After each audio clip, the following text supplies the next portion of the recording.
resulta sa bigas bayan dahil sa 66 ka pamilya nga nagpuyo likod sa Maxtan Expo nga girelocate. Mo na itong gitaguan sa kwan. ASEAN Summit, nakabalik na silang balay. Human sa duha ka semana ning kapahayahay sa Resorts Cordoba. Atong sa Aeroplanes Report ni katropang Crystal Joy Filerca.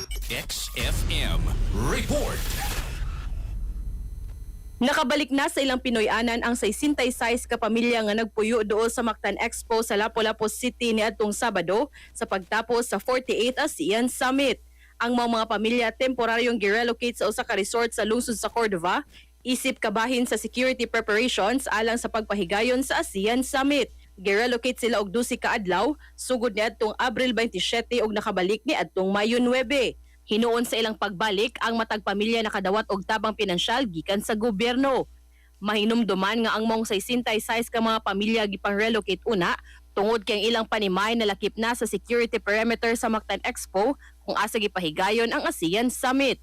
Gitataw ni Mayor Cindy Chan nga ang pag-relocate kanila dili desisyon sa lokal nga kagamhanan apan mando kini sa National Organizing Council. Actually, it was not the local LGU's call.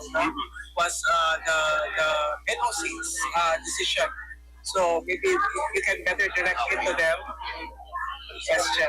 Kami lang po, sumusunod na po kami sa directive. NOC. Para sa atong mga katropa nga gustong paliguno ng immune system, balikayan ng ubo, hilan at labad sa ulo ug di makahilab sa tiyan, ang Santon Vitamin C, the alkaline vitamin C maoy haom alang kanato mga katropa.